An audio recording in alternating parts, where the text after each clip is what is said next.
The rain fell like bullets on the Seoul streets, each drop exploding against the cracked pavement of the narrow alley behind Gangnam Medical Center. Maya Rodriguez pressed her scrubs against the brick wall, phone clutched in her trembling hand, rain soaking through to her skin. "Please, someone answer," she whispered into the downpour. Then she heard it. A scream, raw, desperate, female. Maya's nursing instincts kicked in before logic could stop her. She ran toward the sound, her sneakers splashing through puddles reflecting neon signs from the clubs 3 blocks over. What she found made her blood freeze. A woman, beautiful, Korean, maybe 25, crouched against a dumpster. Her designer dress hiked up, mascara streaming down her face. Her hands gripped her swollen belly, and even in the dark, Maya could see the telltale signs. Labor. Advanced labor. "Oh, God," Maya breathed, dropping to her knees. "How long have you been contracting?" The woman's eyes met hers, wide, terrified, glazed with pain. I can't go to hospital. They'll find me. He'll find me." "Who'll find you?" Maya was already assessing. Dilation had to be complete. The baby was coming now. No time for questions. "Never mind, I'm a nurse. I'm going to help you, okay?" "No hospital," the woman gasped. "Promise me! Promise me!" Maya's hands moved on autopilot, years of training taking over. "I promise, but I need you to breathe with me. What's your name?" "Soo-jin." Another contraction hit, and Soo-jin screamed into the rain. Maya worked fast, her heart hammering. This was insane.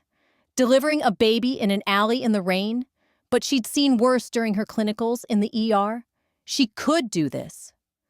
"You're doing great, Soo-jin. I need you to push on the next contraction." "I can't," Soo-jin sobbed. "I can't do this. He doesn't even know. He'll kill me. He'll kill me when he finds out."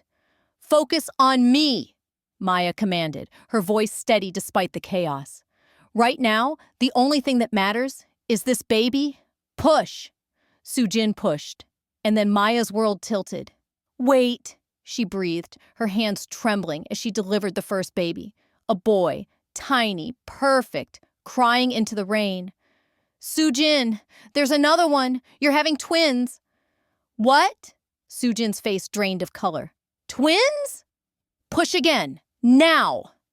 The second baby, another boy, slipped into Maya's hands 3 minutes later.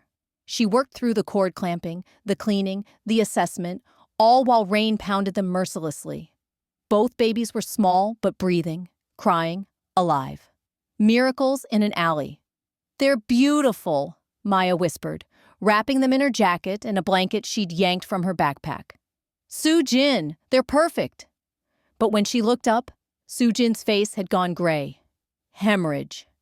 "No, no, no." Maya's hands pressed against the bleeding, her mind racing. She needed help. Real help. An OR. Blood. "Soo-jin, stay with me." "Take them," Soo-jin whispered, her hand gripping Maya's wrist with surprising strength. "Take my babies. Keep them safe from him." "From who?" "Soo-jin." Kang Ji-hoon. The name left her lips like a curse. The ghost of Seoul. If he finds them, if he knows they're his. Her eyes fluttered. "Promise me. Promise me." Maya's blood turned to ice. Kang Ji-hoon. She'd heard that name whispered in the ER when gang members came in with bullet wounds they refused to explain. The most dangerous man in Seoul. The Mafia king no one dared cross. "I promise," Maya heard herself say, even as her hands fought to stop the bleeding. "But you're going to be okay. You're going to raise them yourself." Soo-jin smiled. Sad, knowing, final. "He's beautiful when he smiles. Tell them their father wasn't always a monster." "Soo-jin!" But her eyes closed. And despite everything Maya tried, despite her training and her prayers and her desperate compressions, Soo-jin's pulse faded into nothing. Maya sat in that alley for 5 minutes that felt like 5 hours. Rain mixing with tears on her face, 2 crying newborns pressed against her chest. She should call the police. She should call the hospital. She should do 1,000 things that made sense. Instead, she thought of Kang Ji-hoon, the ghost of Seoul, and the way Soo-jin's face had twisted in terror at his name. If he finds them? Maya looked down at the twins. Identical, perfect, innocent. "I'm so sorry," she whispered to Soo-jin's still form. "I'm so sorry I couldn't save you." Then she stood, wrapped the babies tighter, and walked out of that alley. She didn't look back. Maya's apartment was too small, too loud, and too full of baby supplies she couldn't afford. Ji-woo and Ji-sung, the names she'd given them, keeping the Korean tradition Soo-jin would have wanted, screamed in perfect harmony from their cribs while Maya stood at her kitchen counter, staring at the 4th eviction notice in 2 months. I know, she muttered, heating bottles with shaking hands. "Mommy's trying, okay?" She wasn't their mother, but she was all they had. The police investigation into Soo-jin's death had gone cold. No ID on the body. No missing persons report. The woman had been a ghost, just like the man she'd feared. Maya had tried to do the right thing. She'd called it in anonymously. Let them find Soo-jin. But she'd kept the twins. Told herself she was protecting them. Told herself it was temporary, that she'd find family, find someone. Lies. She was keeping them because the alternative was handing them to a system that might accidentally reveal them to a monster. "You're safe," she whispered, scooping up Ji-woo, then Ji-sung, cradling them both against her chest as they finally settled. "I promise you're safe." Her phone buzzed. Unknown number. Maya's heart skipped. Unknown numbers always made her paranoid now, even though 3 months had passed without incident. She opened the text. "You have something that belongs to me." The phone slipped from her hand. The knock came at 2. Maya jolted awake from the couch where she'd passed out between feeds, her heart already racing. The twins slept in their cribs nearby, oblivious to the terror flooding her veins. Another knock. Deliberate. Controlled. She crept to the door, looked through the peephole, and her breath caught. A man stood in the hallway, tall, broad-shouldered, dressed in all black. His face was partially shadowed, but what she could see was devastatingly handsome in a way that felt dangerous. Sharp jawline, dark eyes that seemed to pierce through the door. Tattoos crept up his neck, disappearing into his collar. Behind him, 2 more men in suits stood guard. "Maya Rodriguez." His voice was low, accented, controlled. "Open the door." "I don't know who you are," she called back, her voice shaking. "Leave, or I'm calling the police." "The police?" A dark laugh. "Do you really think they'll help you against me?" Her blood froze. "My name is Kang Ji-hoon," he continued, and Maya felt her knees weaken. "And you're currently in possession of my sons." "No." "I don't know what you're talking about," she lied. "You delivered 2 babies in an alley 3 months ago. The woman who gave birth, her name was Park Soo-jin. She was carrying my children." His voice dropped to something lethal. "You took them. You've been hiding them." Maya's hand pressed against the door, her mind racing. "Soo-jin is dead." Silence. When he spoke again, his voice had changed. Rawer, barely controlled. "I know. I've been searching for her for 3 months. And when I finally found her..." Another pause. "Open. The door." "No, I'm not asking. And I'm not letting you take them." Maya's voice broke. "Soo-jin was terrified of you. She begged me to keep them safe. She said you'd kill her. She was running from me because I told her to abort them." The words exploded through the door. "I told her I couldn't have children, that it was too dangerous, that my enemies would use them as weapons. She disappeared instead, and now she's dead because I wasn't there to protect her." Maya's chest heaved. "You're a criminal, a murderer. I've heard the stories." "You've heard rumors. Now you'll hear the truth." His voice turned cold again. I've killed more men than you've saved lives, Ms. Rodriguez. I run an empire built on blood and fear. But those children are mine, and I will burn this entire city down before I let anyone keep them from me. They're babies, Maya hissed. They don't belong to anyone. They need someone who will love them, protect them. And you think I won't? The question hung in the air, sharp as a blade.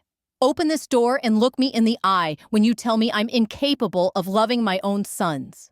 Maya's hands trembled. This was insane. But she'd looked into Soo-jin's terrified eyes. She'd promised.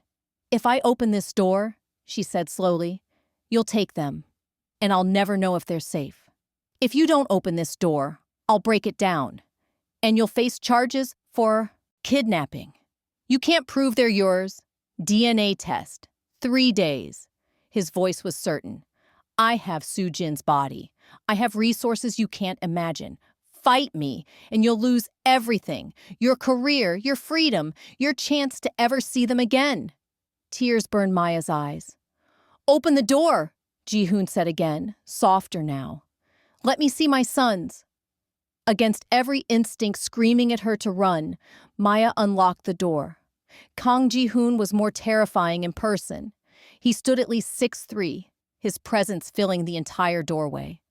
The tattoos she'd glimpsed extended down both arms, intricate, traditional, beautiful, and menacing. His face was all sharp angles and cold control, but his eyes were devastated.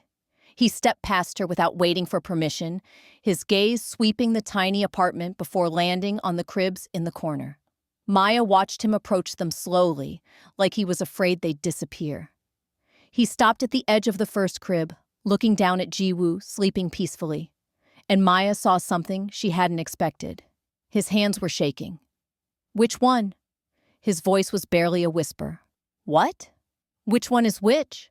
Maya moved closer, her instincts warring with her fear. That's Ji-woo. Ji-sung is in the other crib. You named them. I had to call them something.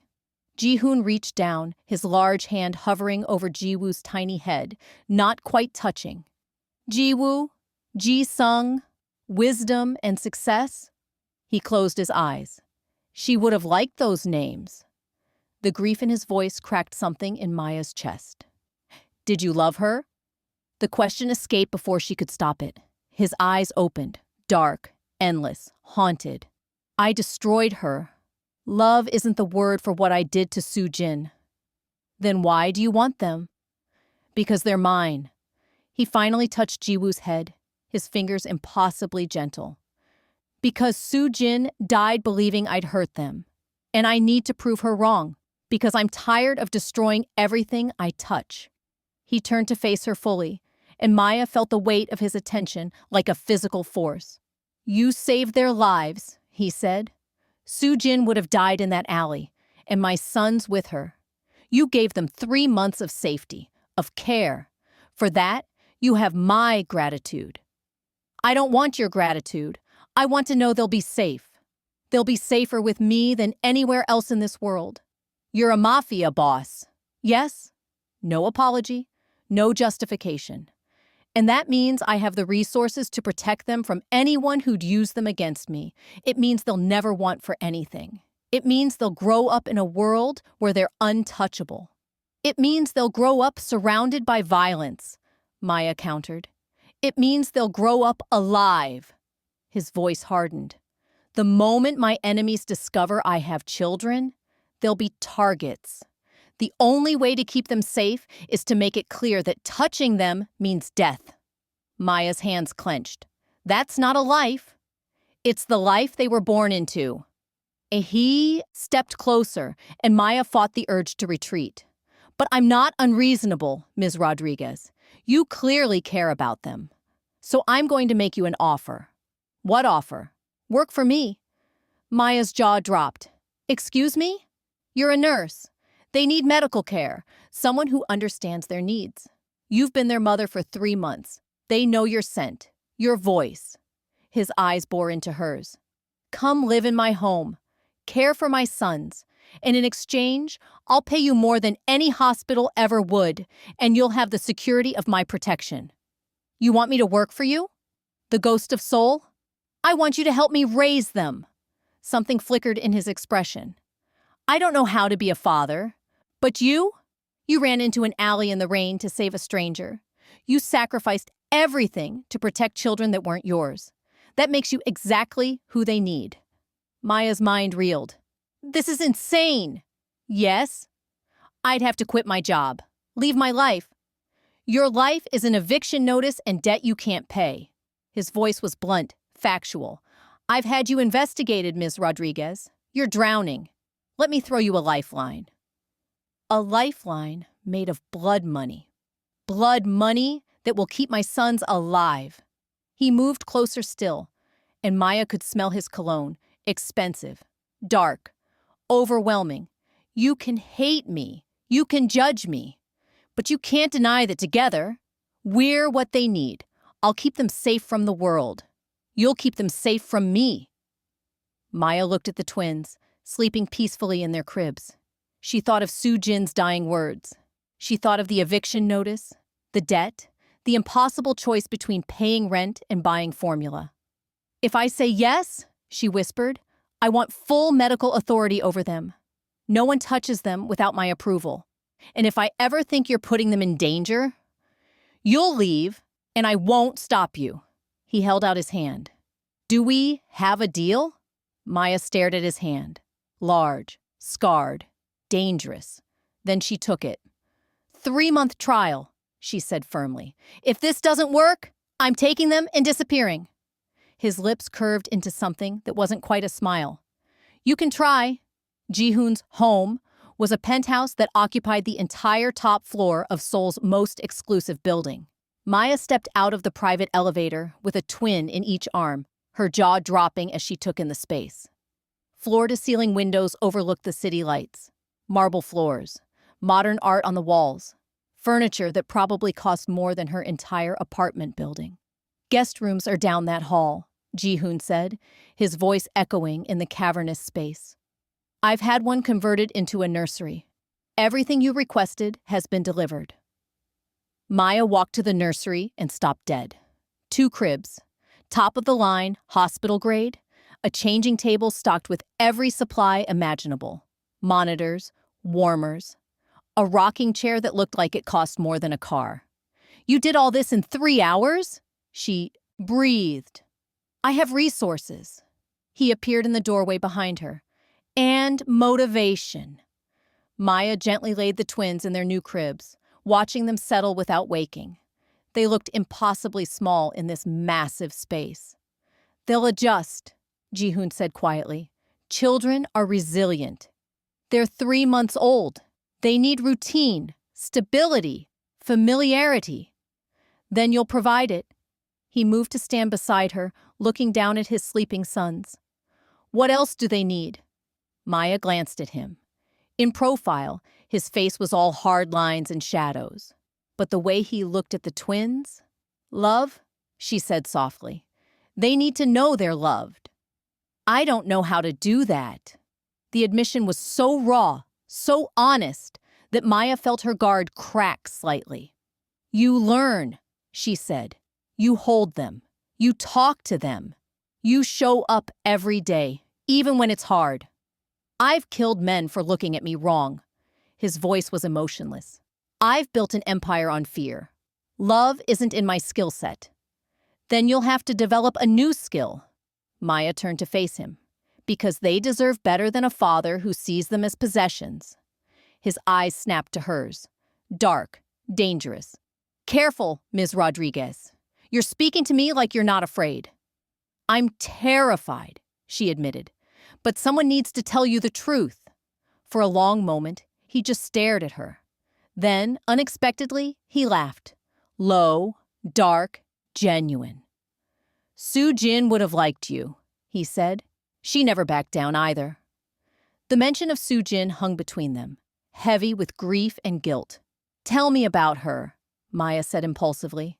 If I'm going to help raise her sons, I should know who she was. Ji-hoon's expression shuddered. She was too good for me. I knew it the moment I met her. He looked away. She worked at one of my hotels. Front desk manager. Beautiful. Smart. Kind in a way that didn't belong in my world. But you pursued her anyway. I'm not a good man, Ms. Rodriguez. I wanted her, so I took her. His jaw clenched. She fell in love with me despite knowing what I was. And when she got pregnant, I panicked. Told her to end it. Told her children would destroy us both. So she ran. She ran. And I looked for her every single day. His hands gripped the crib railing. By the time I found her trail, she was already dead. If I'd found her 1 day earlier, 1 hour earlier. Maya saw the devastation in his eyes and understood something crucial. Kang Ji-hoon wasn't heartless. He was shattered. She didn't hate you, Maya said softly. Her last words were about you. She said you were beautiful when you smiled. She wanted them to know you weren't always a monster. Ji-hoon's breath caught audibly. She said that? Maya nodded. She loved you. Even terrified. Even dying, she loved you. For the first time since meeting him, Maya saw Kang Ji-hoon's control crack. His hand lifted to his face, pressing against his eyes. I don't deserve that, he whispered. No, Maya agreed. But they deserve a father who'll try to be worthy of it. At 3 a.m., Maya woke to crying. She stumbled out of bed, her new bed, in her new room that was bigger than her entire apartment, and rushed to the nursery. But someone was already there. Ji-hoon stood in the middle of the room, holding Ji-sung awkwardly, looking completely lost. He won't stop crying, he said, and Maya heard genuine distress in his voice. I don't know what he needs. Maya bit back a smile. The ghost of Seoul, feared by all of Korea's underworld, defeated by a 3-month-old. Here, she took Ji-sung gently, felt his diaper, and nodded. He needs changing, and probably a bottle. I'll call someone. You'll learn. Maya handed Ji-sung back to him. You wanted to be their father? This is what fathers do. Ji-hoon looked at the baby in his arms like he was holding a live grenade. I could hurt him. You won't. Maya guided him to the changing table. You've been gentle since the moment you saw them. Trust yourself. What followed was the most awkward diaper change in history. Ji-hoon's hands that had held guns, signed death warrants, built an empire, fumbled with the tiny snaps on Ji-sung's onesie. His face was a mask of concentration, like he was defusing a bomb. This is impossible, he muttered. This is parenthood, Maya corrected, trying not to laugh. You're doing fine. By the time they finished, together, with Maya guiding each step, Ji-sung had calmed down. Ji-hoon held his son against his chest, and Maya watched something transform in his expression. He's so small, Ji-hoon whispered, his large hand cradling the back of Ji-sung's head. How is something this fragile mine? Because Soo-jin trusted you enough to create them, Maya said softly.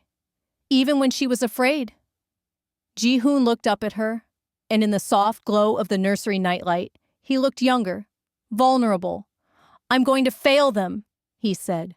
I'm going to fail her. Probably, Maya agreed. No parent is perfect, but you'll show up. You'll try. That's all they need.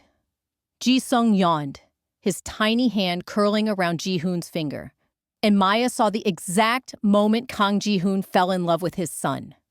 2 weeks into their arrangement, Maya was starting to believe this could work. The twins were thriving. Ji-hoon was awkward but present. He showed up for every feeding, every change, every moment he could steal from running his empire. He was learning. And Maya? Maya was in trouble. Because every time Ji-hoon smiled at his sons, rare, genuine, beautiful, her heart did something dangerous. Every time his hand brushed hers while passing a bottle, she felt electricity. Every time he looked at her with those dark, intense eyes and asked her opinion on something, she forgot he was a criminal. She was falling for the ghost of Seoul. It was a disaster waiting to happen. Ms. Rodriguez. Maya looked up from where she was playing with the twins on their activity mat to find Ji-hoon standing in the doorway of the living room, his phone in his hand, his expression dark. "What's wrong?" "We have a problem." He moved closer. "Someone leaked information about the twins. My enemies know I have sons." Maya's blood ran cold. "What does that mean?" "It means this penthouse is no longer secure. We're moving to my compound outside the city. Tonight." "But this isn't a discussion." His voice had turned to ice, the voice of the Mafia king, not the father. "Pack only what they need for tonight. Everything else will be brought later." Maya stood, the twins in her arms, her heart racing. "Ji-hoon, what kind of danger?" He crossed the room in 2 strides and cupped her face with both hands, his touch gentle despite the steel in his eyes. "I won't let anyone hurt them," he said, his voice low and fierce. "Or you. You're under my protection now. That means something." Maya's breath caught at the intensity in his gaze. "What does it mean?" "It means anyone who touches you answers to me." His thumb brushed her cheekbone. "And I'm not merciful." Before she could respond, his phone buzzed. He glanced at it, and his expression turned lethal. "They're already here. Get to the panic room. Now!" Ji-hoon was already moving, pulling a gun from somewhere Maya couldn't see. "Panic room. Ji-hoon. What? Now!" The command made her jump. She ran. The panic room was hidden behind a false wall in the master bedroom. Ji-hoon punched in a code, the wall slid open, and he practically shoved her inside. "Lock it behind me," he ordered. "Don't open it for anyone but me. Not my men. Not the police. Only me." "What are you going to do?" He looked at her, and Maya saw the monster everyone feared in his eyes. "My job." The door closed. Maya locked it with shaking hands, then sank to the floor with the twins, her heart hammering so hard she thought it might explode. She could hear sounds through the reinforced walls, shouting, gunshots, breaking glass. Ji-woo started crying. "Shh, baby. It's okay," Maya whispered, rocking both twins, fighting her own tears.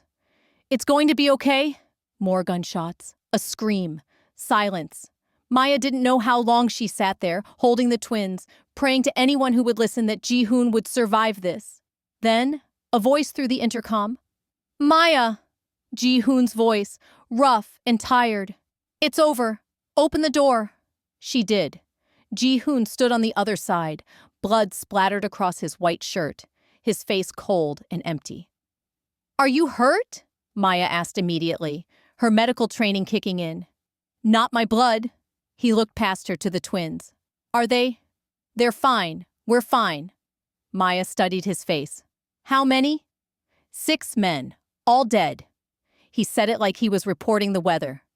"My security team is cleaning up. We leave in 10 minutes. Ji-hoon? This is my life, Maya." His voice was flat. "This is what it means to be mine. If you can't handle it, tell me now, and I'll have you escorted somewhere safe." Maya looked at him. This dangerous, damaged man who just killed 6 people to protect his children, who held his sons like they were made of glass, who looked at her sometimes like she was the only real thing in his violent world. "I'm not going anywhere," she said firmly. Something flickered in his eyes. Relief, maybe. Gratitude. Then, "Let's go." Ji-hoon's compound was a fortress disguised as a luxury estate. High walls, armed guards, security systems that probably cost more than a small country's GDP. But inside, it was beautiful. Traditional Korean architecture mixed with modern comfort. Gardens, a koi pond, space for the twins to grow. "This is where I grew up," Ji-hoon explained as he showed her around. "The twins sleeping in their carrier. My father built it. Every wall is reinforced, every entrance monitored. Nothing gets in here without my knowledge." "It's a prison," Maya said softly. "It's safety." He stopped, turning to face her. "I know it's not what you wanted, but until I eliminate the threat." "How long will that take?" His jaw clenched. "As long as necessary." They stood in the main hall, the afternoon sun streaming through the windows, and Maya felt the weight of her choice settling over her. "I need to know something," she said. "When you kill people, do you feel anything?" Ji-hoon's expression didn't change. "I used to. Now I just feel tired." "That's not the same as being a monster, isn't it?" He looked away. "I've killed so many people I've stopped counting. I've ordered deaths without blinking. I've built my empire on terror. If that's not a monster, what is?" Maya stepped closer, forcing him to look at her. A monster wouldn't learn to change diapers at 3 a.m. A monster wouldn't ask how to make his sons feel loved. A monster wouldn't give a damn about what Soo-jin's last words were. She held his gaze. "You're a killer, Ji-hoon. But you're not only that. You're too good for this world," he said quietly. "For my world. Then maybe your world needs more people who are too good for it." He reached out slowly, giving her time to pull away, and tucked a strand of her hair behind her ear. "You're dangerous, Maya Rodriguez," he murmured. "More dangerous than any of my enemies." "Why?" "Because you make me want to be better." His hand lingered on her cheek. "And better men don't survive in my business." Maya's heart thundered in her chest. Then maybe it's time to redefine survival. The twins' first birthday approached like a storm on the horizon. Maya had been living in the compound for 6 months, and somewhere along the way, it had stopped feeling like a prison and started feeling like home. Ji-woo and Ji-sung were thriving, healthy, happy, loved. Ji-woo was trying to walk, falling more than standing. Ji-sung was obsessed with music, giggling every time Maya sang to him. And Ji-hoon had transformed. He still ran his empire, still made decisions that probably involved violence. But he'd created boundaries. He never brought his business into the compound. He showed up for the twins every single day. He'd learned to read bedtime stories, to play peekaboo, to make airplane noises during feeding time. He'd learned to be a father, and Maya had fallen completely, irrevocably in love with him. It was wrong on every level. He was a criminal. She was supposed to be protecting the twins from him. There was a power imbalance that made any relationship inappropriate, but her heart didn't care about inappropriate. Her heart only cared that when Ji-hoon looked at her now, his eyes held something that looked like reverence. "You're thinking too loud," Ji-hoon said from the doorway. Maya looked up from where she sat in the nursery's rocking chair, both twins finally asleep after a particularly fussy evening. "Just tired," she lied. He moved into the room silently, settling on the floor beside her chair, his back against the wall. "You're a terrible liar. And you're too perceptive." They sat in comfortable silence for a moment, the only sound the twins' soft breathing. "I've been thinking about their birthday," Ji-hoon said quietly. "What should we do?" Maya smiled. "Something small. Just us. Maybe a cake they can destroy with their hands. Some balloons." "No massive party?" "They're one. They won't remember it." She looked down at him. "But you will. Make it about them, not about showing off your wealth." He tilted his head back, meeting her eyes. "How did you get so wise?" "I'm not wise. I'm just paying attention." "That's the same thing." He reached up, his hand finding hers. "Maya." Her heart stopped. "Yes?" "Thank you."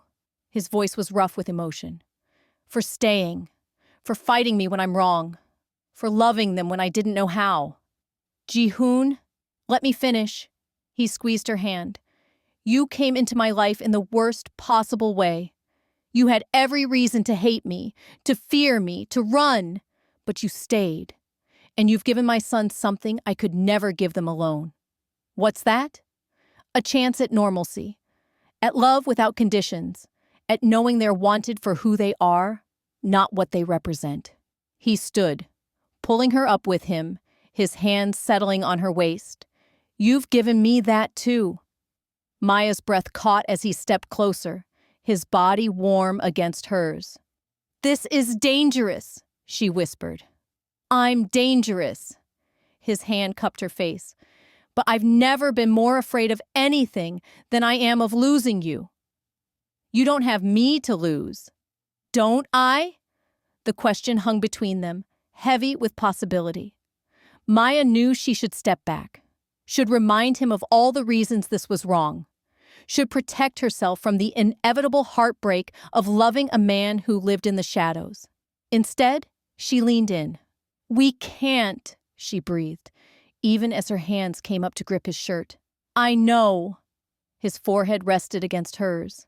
"But tell me you don't feel this. Tell me I'm alone in this madness." "You're not alone." The admission broke something open in her chest. "God help me. You're not alone."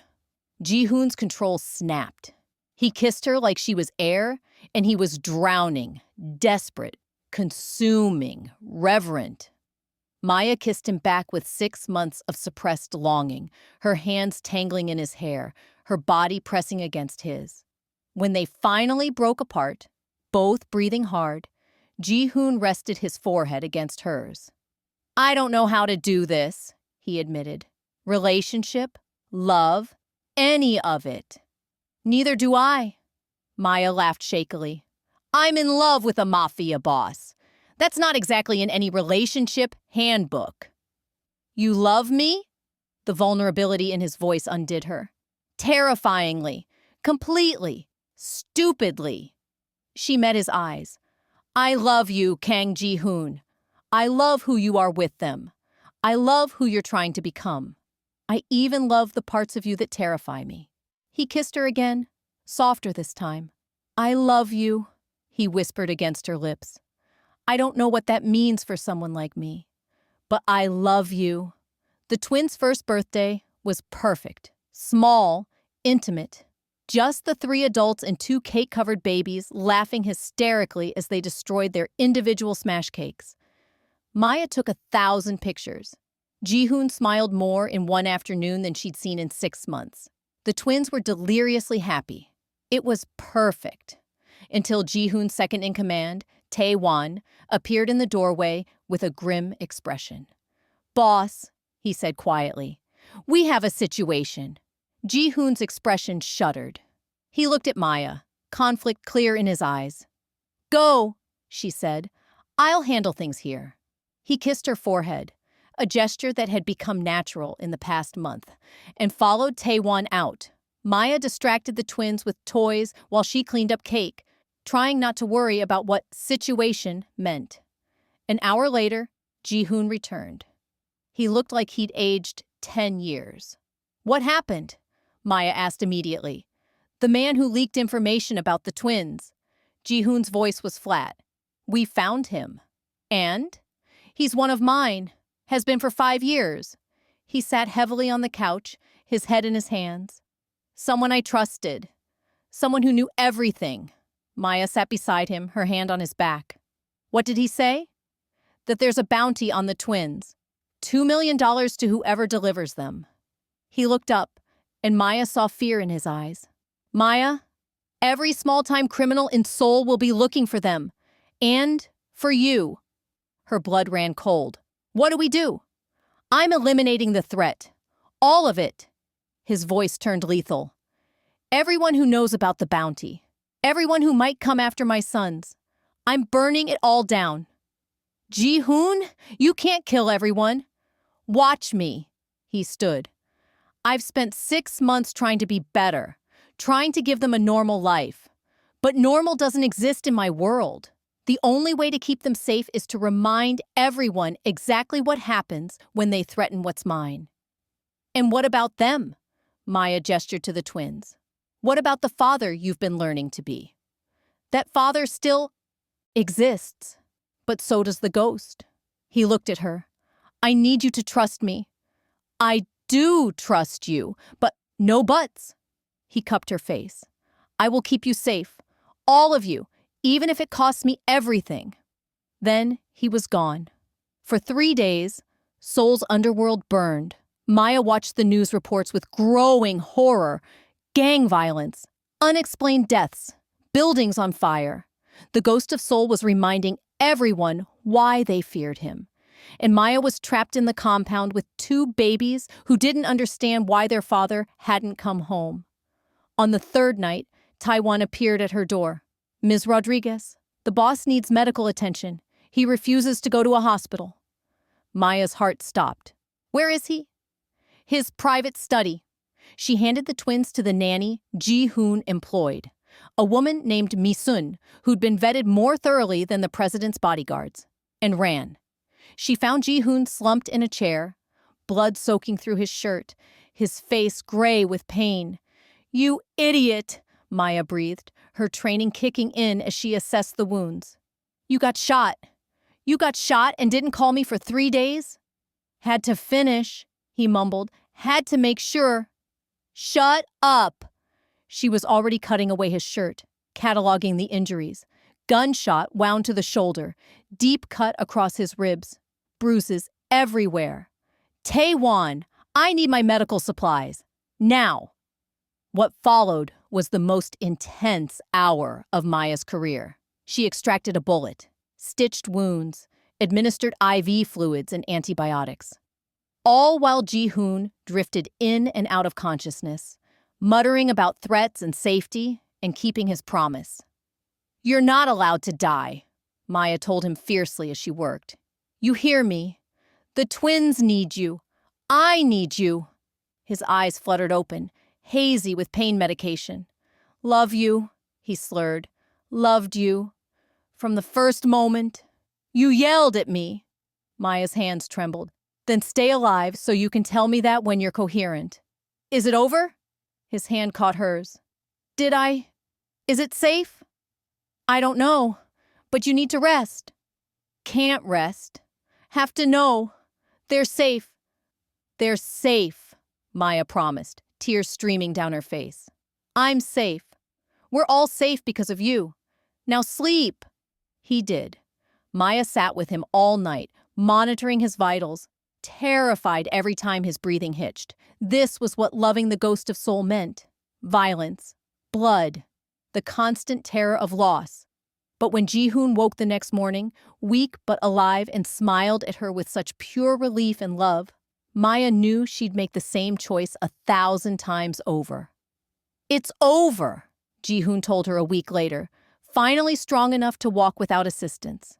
"Every person who knew about the bounty is dead or terrified enough to never speak of it again. The twins are safe." Maya looked up from where she was playing with Ji-woo and Ji-sung. "At what cost?" "A cost I'll live with." He lowered himself carefully onto the floor beside her, but one that was worth paying. "You almost died?" "But I didn't. Thanks to you?" Ji-woo crawled over to his father, pulling himself up on Ji-hoon's leg with a triumphant squeal. Ji-hoon's face transformed, pain and exhaustion melting into pure joy. "He stood," Maya breathed. "Ji-hoon, he's standing!" Ji-sung, not to be outdone, crawled over and tried the same maneuver, wobbling precariously. They watched their son stand for the first time, holding onto their father, giggling at their accomplishment. "This," Ji-hoon said quietly, "this is what I fought for. These moments." Maya leaned against his good shoulder, careful of his injuries. "You know this won't be the last threat," she said. "There will always be someone." "I know. But each time, I'll fight. I'll protect them. I'll burn the world down if I have to." He turned to look at her. "Is that something you can live with?" Maya thought about it. Really thought about it. "I spent my whole life trying to save people," she said slowly. "Trying to heal. Trying to fix what was broken. But sometimes the only way to save someone is to destroy what threatens them." "You don't believe that." "I do now." She met his eyes. "I believe in protecting what matters. And you matter. They matter. This strange, violent, beautiful family matters. Even though I'm a monster, you're my monster." She kissed him softly. "And I love every dangerous, protective, complicated part of you." Maya stood in the compound's garden, watching Ji-hoon chase 2 giggling 4-year-olds through the koi pond area. "Appa, catch me!" Ji-woo shrieked, his little legs pumping. "I'm going to get you!" Ji-hoon roared playfully, scooping up Ji-sung instead, who erupted in laughter. Maya smiled, her hand resting on her swollen belly. The twins were healthy, happy, loved. They spoke both English and Korean. They knew their father was important, powerful, but they didn't know the details. That would come later. They knew their mother had saved their lives in an alley. They knew their birth mother had loved them so much she protected them even in death. And they knew their family was unconventional, but unbreakable. "You're thinking too loud again," Ji-hoon said, appearing beside her, one twin tucked under each arm like footballs. Both boys were laughing hysterically. "I'm thinking about how far we've come," Maya admitted, leaning into him.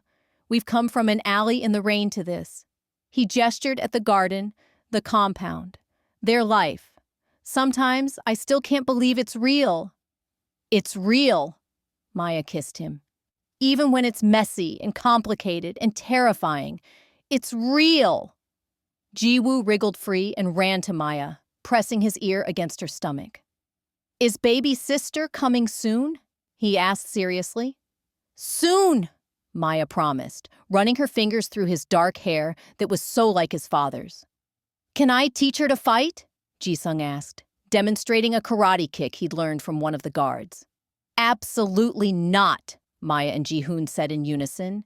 Then laughed. "Come on," Ji-hoon said, scooping up both twins again. "Let's give Mama a break. Who wants ice cream?" "Me," both boys shouted. As they ran toward the house, Ji-hoon paused, turning back to look at Maya. "I love you," he said, and 3 years later, the words still made her heart soar. "I love you too," Maya replied. "My ghost." He smiled, that rare, beautiful smile that transformed his face, and Maya remembered a dying woman's words in an alley in the rain. "He's beautiful when he smiles."